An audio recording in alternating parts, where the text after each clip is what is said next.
Luis del Pino es Radio Libertad. Comenzamos el repaso a las noticias con una condena por corrupción que afecta directamente a políticos del PP y del PSOE. La Audiencia Nacional ha dictado sentencia en la pieza principal del caso Púnica, el que ha sido el mayor escándalo de corrupción municipal en Madrid, ocurrido entre los años 2012 y 2014.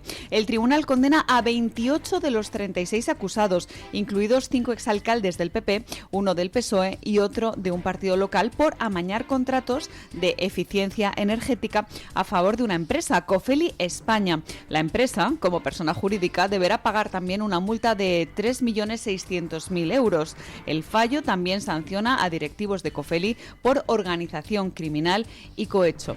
La pena más alta, 8 años y 2 meses de prisión, recae sobre el empresario David Marjaliza, considerado cabecilla de la trama y que fue el que decidió tirar de la manta para hablar de este caso de corrupción en España. Entre los condenados figuran exregidores de municipios como Parla, Móstoles, Villalba y Moraleja de Enmedio. 2 exalcaldes del PP han sido absueltos. Y para que se hagan una idea de cómo va la justicia en España, sepan que el tribunal ha aplicado atenuantes por dilaciones indebidas, es decir, por los retrasos injustificados y extraordinarios en este proceso judicial, que no son culpa ni de los acusados ni proporcionales a la complejidad del caso. Y es que este juicio se cierra tras más de 11 años de instrucción. Pues la verdad es que tiene guasa la cosa. 11 años de instrucción. Entonces, como la instrucción se ha dilatado enormemente, pues entonces se condena a una serie de alcaldes corruptos, pero se les aplica la atenuante de es que hemos tardado demasiado en enjuiciarles. En fin, cualquiera diría que es que los políticos de este país pues no organizan la justicia precisamente para... si en el peor de los casos resultan condenados, pues hombre, al menos tener la atenuante de dilaciones indebidas, ¿no? La verdad es que es absolutamente vergonzoso el que al final pues los casos de corrupción se terminen saldando con condenas o con absoluciones. Pasados 10, 11, 14 años hemos tenido algún caso. Lo de los Pujol, no sé, debe de ir ya por los 175 años o algo por el estilo. En fin, otra cosa curiosa, es simplemente una anécdota personal. Hace, pues, 12 añitos, allá por el 2013, pues, cuando yo criticaba al PP por lo que consideraba que eran traiciones a sus electores. Acababa de llegar Rajoy al poder y enseguida pues había empezado a traicionar a todo el mundo con la chorrada aquella de es que nos tenemos que concentrar en la crisis económica. Pues por supuesto dejó todas las leyes ideológicas de Zapatero, no solo eso, sino que continuó adelante con la negociación con ETA, liberaron a Bolinaga, en fin, todo aquel asunto que al final terminó conduciendo a que apareciera Vox como partido en vista de la traición a los electores del PP.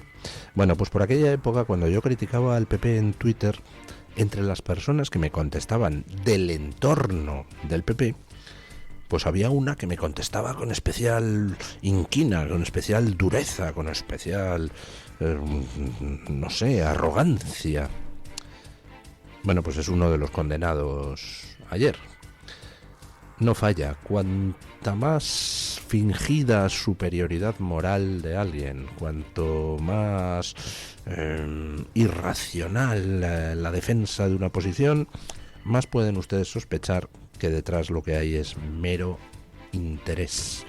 Cuando vean ustedes a toda esta gente de la izquierda progre ponerse muy farrucos, denunciar fascismos imaginarios por todas partes, señalar lo estúpido que es el pueblo por votar a gente que no es progre, etcétera, etcétera, cuando vean ustedes a esos subidos en el pedestal de la superioridad moral, pueden ustedes estar por seguro, pueden ustedes tener por seguro que el 99,99% de las veces lo que están haciendo es defender sus garbanzos, lo que están haciendo es defender sus chollos, lo que están haciendo es defender su modo de vida. Por eso se ponen tan chulos. Quien mantiene una posición ideológica, incluso aunque sea muy hooligan, pues hombre, trata de razonarla. Lo de recurrir a la descalificación permanente del contrario sin ningún tipo de argumento, a eso recurren aquellos a quienes en realidad les importa un soberano bledo el tema argumental. Lo único que están defendiendo son sus garbanzos y por tanto declaran anatema contra todo aquel que ponga en riesgo su modo de vida, su chollete. Bueno, otra cosa más sobre esta noticia. Han sido condenados 5 alcaldes del PP y 1 del PSOE y otro de un partido independiente por una misma trama de corrupción, una subtrama de la trama púnica. Básicamente lo que había era pues una empresa con un empresario pues que estaba dispuesto a hacer negocios corrompiendo a servidores públicos, y al final pues esa corrupción es transversal, afectaba tanto a PP como a PSOE como a partidos independientes. De lo que se trataba era de tocar a las personas y a ver cuáles eran las que estaban dispuestas a pagar a conceder una serie de cosas a cambio de una comisioncilla de nada. Nadie se libra de este tipo de cosas. El problema es cuando eso se hace sistémico. Ya lo he comentado otras veces, dentro del PP hay casos de corrupción a paletadas, pero con una diferencia. El PP no es una organización criminal en sí, es decir, no está estructurado de forma que los casos de corrupción se tapan y se defienden. Al contrario, si algo se le puede reprochar al PP es que enseguida deja a los suyos a los pies de los caballos, sean ciertas o falsas las acusaciones contra los suyos. Véase los casos de Camps, véase o de Rita Barberá, mientras que en el Partido Socialista la corrupción es sistémica, es estructural. Al corrupto se le defiende porque el partido entero es una maquinaria de corrupción. No quiere decir que todos los socialistas sean corruptos, por supuesto que no. Hay personas honestísimas dentro del Partido Socialista, pero esas personas tienden a ser más bien la excepción y por regla general son perseguidas y o apartadas por los suyos. Véase, por ejemplo, el caso de un Juan Lobato que se negó a entrar en el tema pues abiertamente delictivo de la filtración de los datos de los correos del abogado del novio de Ayuso. Pues ¿dónde está Juan Lobato ahora? En el banquillo. ¿Por qué? Porque no entró en la trama delictiva, no se plegó a las órdenes de la organización criminal. Y hay por ahí algún otro cargo del Partido Socialista, el alcalde de León, pues bueno, le tienen ahí un poco a ver en qué momento le ajustan cuentas. ¿Por qué? Porque se atrevió a enfrentarse a Pedro Sánchez. Y ya ven ustedes cómo reacciona el Partido Socialista en bloque cuando alguien socialista se atreve a decir, oiga, esto va mal, ¿no? La que le ha caído a la consejera de Emiliano García Paje, que se ha visto obligada a rectificar, posiblemente porque a su jefe también le han llamado y le han dicho que es esto de que aquí una de tus consejeras denuncie irregularidades en las primarias que eligieron a Sánchez. O miren la que le ha caído, por ejemplo, a Madina con los insultos que le propinó Óscar López cuando Madina se atrevió a señalar que el PSOE en estos momentos tiene graves problemas de corrupción interna. Bueno, el PSOE pues es una máquina entera engrasada para la corrupción. El PP pues es simplemente una máquina de poder donde ya se sabe que el poder corrompe mucho y hay infinidad de garbanzos negros, pero no es una máquina de corrupción, no son exactamente lo mismo. Al PP se le podrán reprochar otras cosas, eso pues no se le puede reprochar como al PSOE. Bueno, venimos de unas elecciones, las de Extremadura, que han supuesto un auténtico cataclismo, un cataclismo político que va a hacer sentir sus efectos a lo largo de muchísimos meses. Ya estamos viendo cómo hay mucha gente que ha entrado en auténtico estado de shock, especialmente ese grupo de opinadores, tertulianos, columnistas que están situados un pelín a la izquierda del PP, o sea, lo que es el centro izquierda tradicional, que esos dicen, pero ¿cómo es posible que Vox crezca? Dios mío. Y lo mismo te dicen que el PP es el gran ganador de estas elecciones, que te dicen que esto es una cosa terrible porque Vox ha subido mucho. Pues no sé, deberían estar contentos si ha sido lo de Extremadura un triunfo del PP, pero no, están rabiosos. Bueno, pero ya se les pasará, o si no se les pasa, pues me importa un soberano bledo. El caso es que las elecciones extremeñas están significando un antes y un después que va a hacer abrir los ojos a mucha gente. Algunos datos. Por ejemplo, ¿qué ha pasado con el tema de la inmigración en Extremadura? Pues veámoslo con un ejemplo.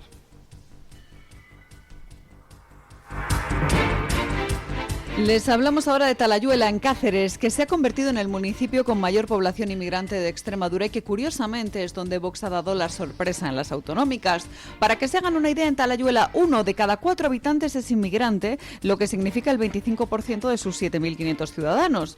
Pues bien, en este pueblo cacereño es donde más sube Vox. Allí Vox se convirtió en primera fuerza política en empate con el PP, con 851 votos cada uno, lo que representa un 37,2% del censo. En Talayuela el PSOE se desplomó, confirmando la tónica de toda Extremadura, pasando del 36,9% en 2023 a tan solo el 19,5%. En comparación, Vox creció casi 25 puntos respecto a las anteriores elecciones. Vecinos de Talayuela atribuyen el auge de Vox al hartazgo con el PSOE y la baja participación más que un rechazo a la inmigración. Y es que Talayuela vive del campo, con grandes cultivos de espárrago y pimiento, entre otros, donde la mano de obra extranjera también ha sido clave durante décadas. Muy interesante el caso de Extremadura y la inmigración, porque Extremadura es, de hecho, una de las comunidades autónomas con menos tasa de inmigración de España, con lo cual se sorprendían en algún medio de izquierda. ¿Cómo es posible que el discurso de rechazo de la inmigración irregular de Vox pueda haber calado en Extremadura? Talayuela es un buen ejemplo, es donde más sube Vox y donde ha empatado con el Partido Popular en la primera posición, sobrepasando con mucho al PSOE, al que casi dobla ya en votos. ¿Cómo es posible? Decían algunos opinadores de izquierda ayer, si Talayuela es un ejemplo de convivencia. Están prisioneros en su burbuja, viven en un mundo virtual donde ellos pues se hablan unos a otros, es una especie de cámara de eco, y entonces no se dan cuenta de los problemas que vive la gente. El que en un pueblo como Talayuela pues haya mucha inmigración legal trabajando, pues no representa un problema en sí. Nadie en España tiene problema con, salvo 4 descerebrados, 5 de los cuales trabajan para Romerales. El resto de los españoles no tenemos ningún problema con la gente que viene de fuera a España a trabajar, a contribuir, a hacer más grande España. Nos encanta, al contrario. O sea, el español, si por algo se caracteriza su historia, es por la actitud integradora.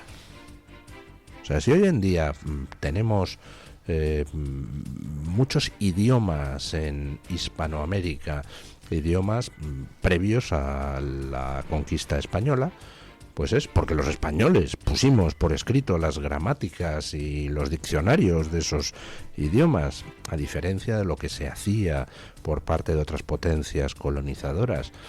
En España ha habido siempre hacia las culturas que se iban integrando en el imperio una actitud de absorción, de coexistencia, no de aniquilación. Y en España la actitud hacia la inmigración legal ha sido siempre pues perfecta. Cuando ha estallado algún problema con connotaciones racistas ha sido cuando, algún caso deriva en problemas de inseguridad o de delincuencia grave. Entonces sí, es que ni a los españoles ni a nadie, ni tampoco a los inmigrantes legales, les gusta que venga alguien a atracarle, a violarle o a pegarle una paliza. Pues solo faltaba que nos tuviera que gustar eso. Entonces sí, ha habido algún problema puntual en algún sitio, derivado siempre de temas de inseguridad. Pero un pueblo como Talayuela, donde hay mucha gente, 25% de población extranjera trabajando, entonces llega, y donde no hay así graves problemas de inseguridad, y entonces te llega un pijo progre y te dice, pues si esto es un ejemplo de integración, ¿por qué sube Vox? No se dan cuenta de que a lo mejor, pues muchos de los que viven allí y que son inmigrantes nacionalizados o hijos de inmigrantes que tienen nacionalidad española, están votando a Vox. No se dan cuenta de que dentro de Vox hay muchísimo inmigrante militando en Vox. Inmigrantes, pues, fundamentalmente sudamericanos, pero también incluso algún inmigrante norteafricano nacionalizado que milita en Vox. Y yo conozco a alguno. No se dan cuenta de que tiene toda la lógica del mundo. No se dan cuenta de que en Francia hay mucho francés de origen musulmán que vota a Marine Le Pen. No se dan cuenta de que el inmigrante legal, como el nativo español, sufren igual las consecuencias de una inmigración irregular descontrolada. Y no se dan cuenta de que a lo mejor, pues un inmigrante en Talayuela, un inmigrante legal que está allí trabajando, que no tiene ningún problema con sus vecinos, pues lee las noticias como todo el mundo y dice, leches, yo que he venido huyendo de un país como Argelia, como Marruecos, como Mali, como Senegal, de una serie de cosas que son terribles, me encuentro ahora que España está siendo invadida por esa gente de la que yo he huido, y yo no lo quiero, eso. Este tipo de razonamiento, que lleva a inmigrantes nacionalizados a votar a un partido como Vox, no lo entienden los pijoprogres. Viven en su mundo de pinipón, donde ser progre significa pues tener un coche eléctrico y decir que te preocupa mucho el planeta y que quieres a Greta Thunberg y te vas a casar con ella. Están en una onda que no tiene nada que ver con los problemas de la calle. La gente en la calle está consternada por muchas cosas, pero entre ellas el asunto de la avalancha migratoria, que no es solo el incremento de la inseguridad, que por supuesto lo es, sino que también trae aparejadas otra serie de cosas, como la degradación de los servicios públicos, porque no se aumenta el gasto en servicios públicos al ritmo al que aumenta la población residente. El tema de la vivienda, aumenta la demanda de vivienda y no aumenta la oferta. Conclusión, suben los precios. Y también el tema de la invasión cultural. Un pijo progre se piensa que los musulmanes son todos seres con chilaba, que disfrutan fastidiando a las mujeres y que las mujeres disfrutan siendo fastidiadas por los hombres musulmanes, y que además todos están muy contentos de interrumpir el tráfico y ponerse ahí de rodillas en la calle a rezar mirando a la Meca y despertándose por la mañana con el muecín. Se lo piensan los pijoprogres, se piensan que todo el mundo musulmán es una especie de cosa que tiene así exótica, que tiene pues, sus costumbres y que lo que tiene de bueno es que no son occidentales y odian a Occidente.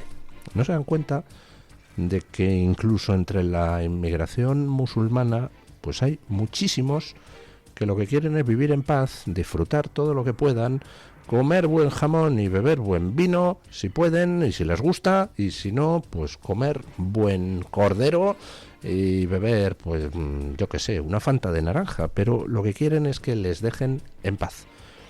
Y abominan de las versiones radicales del Islam. No las soportan. Y cuando ven a los pijoprogres pues ponerte al musulmán arquetípico vestido con chilaba y al lado la señora con el burka, lo que dicen es, oiga, yo no soy eso. ¿Por qué quieren imponerme aquello de lo que vengo huyendo? Y ya, entre la inmigración hispanoamericana, ni les cuento. La inmigración hispanoamericana pues comparte con los españoles prácticamente todo. Compartimos cultura, compartimos gastronomía, compartimos religión, compartimos idioma y compartimos consternación Porque al final, los que sufren las consecuencias de la inmigración descontrolada son fundamentalmente los españoles de bajo poder adquisitivo y los inmigrantes legales e incluso ilegales que tratan de trabajar y como pueden. Esos son los que viven en los barrios, esos son los que tienen que aguantar las chorradas y esos son los que saben de dónde vienen y lo que no quieren volver a experimentar. Bueno, pues incluso en Extremadura, donde la inmigración es mucho más pequeña que en otros lugares, Vox se ha disparado y se ha disparado especialmente en los sitios donde hay más inmigración y en los sitios donde hay más paro. ¿A alguien le puede extrañar? Pues sí, a los pijoprogres que viven en su burbuja, en su mundito de pinipón. Y si eso ha pasado en Extremadura, ni les cuento lo que va a pasar en Aragón, donde el problema de la inmigración es algo mayor que en Extremadura. Bueno, el caso, comienza la negociación entre PP y Vox en Extremadura. Santiago Abascal emplaza a María Guardiola, presidenta en funciones de la Junta de Extremadura, a decidir con quién pacta tras ganar sin mayoría absoluta. Vox no descarta entrar en el gobierno regional y exige una negociación seria, rechazando una simple abstención. El líder de Vox, Santiago Abascal, advierte que no invisibilizará a sus votantes y pide un cambio radical en la comunidad. Lo cierto es que es el Partido Popular el que tiene que elegir. Nosotros no vamos a adelantar acontecimientos. Es el Partido Popular el que tiene que decidir, como les he dicho, si pacta con los socialistas o si obtiene su abstención, si pacta con Podemos y la señora Guardiola sigue con su feminismo extremo estilo Irene Montero, o si decide pactar con Vox. En tal caso, nosotros estamos abiertos a muchas posibilidades, pero no vamos a adelantar acontecimientos. Ahora bien, me ha mencionado la Comunidad Valenciana. Estábamos hablando en la Comunidad Valenciana y en otros lugares, por ejemplo en Extremadura antes, de acuerdos para presupuestos. Aquí estamos en una nueva fase. Ha habido unas nuevas elecciones y Vox ha multiplicado por 2 su representación, incluso más. Pero me ha planteado algunas hipótesis, supongo que los demás querrán volver a preguntar por las mismas y mi respuesta va a ser la misma. No estamos cerrados a ninguna posibilidad. A lo único que estamos cerrados es a que no se produzca el cambio en Extremadura, el cambio que fue robado y traicionado por la señora Guardiola, y estamos, por supuesto, cerrados a que los votos y los votantes de Vox no sean respetados, sean invisibilizados o sean traicionados. Ese es nuestro límite, pero no vamos a adelantar ninguna posición y vamos a esperar a cuál es la decisión de pactos.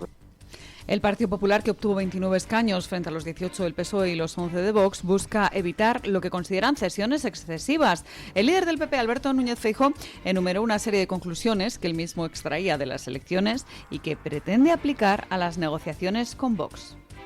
Espero que Vox comprenda lo que la mayoría de españoles que ansían un cambio nos están pidiendo. Que no se equivoquen de adversario nunca más. El adversario no es el Partido Popular. El adversario no está en esta sala, ni en el espacio constitucional que nosotros defendemos. El adversario es un gobierno que ha degradado la política y que ha convertido la mentira y la corrupción en sistema. Ese es el adversario de Vox, el adversario del PP y el adversario de la política común. María Guardiola iniciará contactos con todos los grupos. En principio debería haber acuerdo antes de que termine el mes de febrero. Bueno, vamos a ver, Feijóo sigue sin enterarse o finge que sigue sin enterarse. El adversario de Vox no es el PP. El adversario de Vox tampoco es el PSOE. El adversario de Vox son las políticas que hacen daño a los españoles. Y a Vox le da igual que esas políticas las aplique el PSOE, el PP o el Sursum Corda. Es irrelevante. Si se aplican políticas que conducen a una inmigración descontrolada y como resultado se triplica el número de violaciones en España, es irrelevante que esas políticas las aplique el PSOE o las aplique el PP.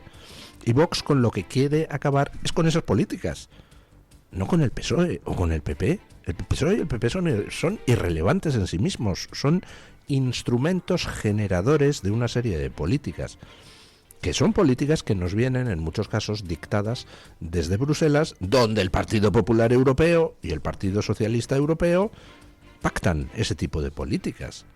Entonces, lo que habla Feijóo es antiguo, es arcaico, es antediluviano. Feijóo sigue hablando en términos de partidos, que no. Vox no va a negociar con el PP en términos de partidos. A Vox le importa un bledo si la Junta de Extremadura la preside María Guardiola, Gallardo o cualquiera. Lo que importa es qué vaya a hacer la Junta de Extremadura. ¿Va a defender al campo o va a aplicar Agendas 2030? ¿Va a defender a los extremeños o va a seguir acogiendo menas a cascoporro? La Junta de Extremadura va a apoyar las políticas de género que tanto daño han causado a hombres y a mujeres, o se va a plantar. ¿Va a seguir la Junta de Extremadura financiando sindicatos que son realmente terminales de activismo progre? ¿Va a seguir la Junta de Extremadura financiando ONGs que se dedican a hacer todo el trabajo sucio de la ideología progre? ¿Va a seguir la Junta de Extremadura financiando a supuestas organizaciones empresariales que realmente no representan a nadie y lo que están ahí es para hacer de monchitos del gobierno de turno? ¿O va a cortar todas esas subvenciones? Eso es lo que Vox va a discutir. Y entonces, pues bueno, como ya he comentado en redes, son muchas las cosas que hay en juego. No se trata solamente de si Guardiola va a ser elegida presidenta o no. Es una tontería. Qué infantilismo de planteamiento. ¿Van a votar ustedes a favor? ¿Van a votar que no? ¿Se van a abstener a la...? Eso es irrelevante. Vamos a sentarnos a una mesa, dice Vox, y vamos a hablar de todo. Y de todo significa cómo constituimos la mesa de la Asamblea de Extremadura, que la vez anterior Guardiola se la entregó a la izquierda. Hace falta tener valor. Vamos a ver quién es presidente de la Junta de Extremadura. Vamos a ver quién forma el gobierno. Si PP más Vox. Vamos a ver qué va a hacer ese gobierno, que es lo fundamental. ¿Qué políticas? Esto. Hacemos un acuerdo programático. Y vamos a ver eso, qué reflejo presupuestario tiene. Es decir, vamos a actuar como políticos profesionales, no como trileros de barrio, ni como señores que solo se preocupan de si la Junta la tiene no sé quién. Todo eso es irrelevante. La negociación es conjunta. La negociación es amplia. La negociación tiene muchas patas. Y por eso mismo, si se hace la negociación seriamente, pues entonces las posibilidades de llegar a un acuerdo son casi del 100%. Ahora, si a lo que va el PP es a decir, no, hablamos de la presidencia de la Junta y lo demás ya veremos.